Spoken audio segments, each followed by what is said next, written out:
Welcome to episode 3 of Looking Up with the Look Bros.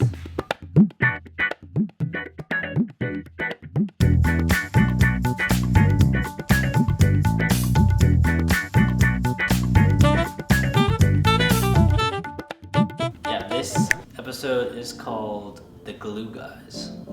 Fair warning, I may be a little delirious because we have not eaten or slept in many hours. My name is Nabil. I am Look Bros designer, sales lead, and head of media. I'm Salik. I am the eldest of the Look Bros. And I work on back-end development, systems, and business development. What's the most startup thing you've done? I think our gear corner is probably the most jank thing about our office. Our rough. Do you ever get confused by who's handling what? Back-end versus media versus sales? Or is it just chaos? Between you and Kamil, there's overlap in terms of design. And visuals, especially. For me and you, there's a little bit of overlap on sales. Business development, sales, marketing. Yeah, marketing as well. Question might be, what keeps us together when things are easy? Laughter. Yeah. We just have a really good time. Yeah. And I think that's often overlooked in business, and that's often overlooked in people's bigger journeys. Sure, it's about feeling connected to what you're doing, but not just feeling connected to what you're doing, but how you're doing it. The how matters just as much as the what. Yeah. Actually, I had a question for you. Yeah, what's up? Like, what is the most ambitious and like most interesting thing you have employed with your back end experience and technology? I think the most ambitious thing I did, which isn't really visible or wasn't very visible, was Moonlit Toucan, and how everything was actually interconnected.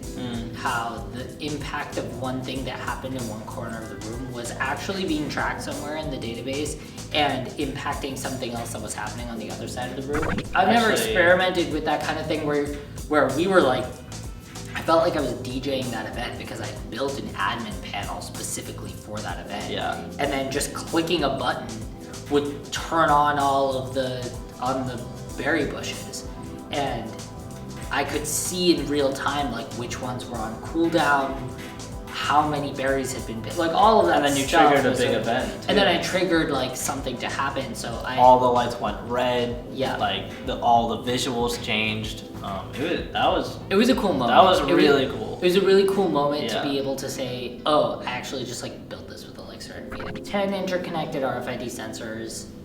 It was At least. I think and it was we had maybe like 15. 180 people like just pushing it to its limits. Yeah, it was good. Electric was also interesting because it was the first time that I developed the gallery, like the feed, basically the sense of having almost like an Instagram that's native to an event. And to provide more context, attendees would just like through the event they were creating photos of themselves using our like generative photo booth, and then they were also using light paint to create pictures with light, and then all of those were just aggregated and shared to a feed, and that was like the greatest gift and artifact for us after the event. So we had like this huge gallery feed of people's creations. Yeah, people can very easily spin up their own versions and their own setups, their own hardware setups, but using our software to actually power their activations. Yeah, and the ethos behind that is we want to connect with as many agencies and partners as possible, and we really locked down our hardware to be like very accessible ecosystems and simple tech, so that anyone could use it for an activation. Yep. But how do our personalities clash or complement each other? I think the biggest thing is like it's very cliche, but like the business versus game dev is the biggest clash of like. I don't even think that that's much of a clash though. It's not a clash, but there's just times where it's like, oh, like, should we investigate this specific game mechanic because it will be useful in a business sense. And then like, Fair. and then game design's like, yeah, but like this is cooler, so we want to do this. Oh, I guess like We get like a little grumpy, people get a little short. that only get happens a little like, when you don't eat food for, 12 hours. you know, He's delirious. not. Gonna have to be going crazy in the edit. I'm just making your job harder. I'm gonna put some makeup touch up on his face. No. What makes media so important in the business? Media tells stories, and we are a storytelling species. That is how we convey not just information. I think a lot of people get caught up in rational, practical information when there's so much more emotion and depth and nuance that connects us, and that's just as much a part of the business conversation as, raw numbers and data, which of course are important as well. Even though it might seem unnoticed, we use media in a lot of interesting ways.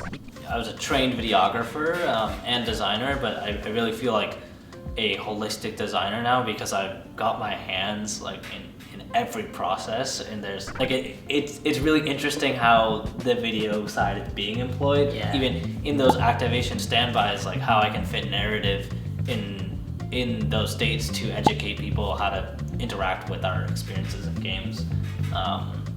And it's just a part of every process. It's right here. It's the podcast. Yeah, true. It's the exposure, but it's also like showing mock-ups of our activations in games, Yeah. and then in the games itself.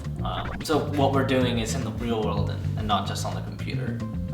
And through video, we actually can show the proof of engaging people and the ways our activations can actually bring connection in real life. Yeah.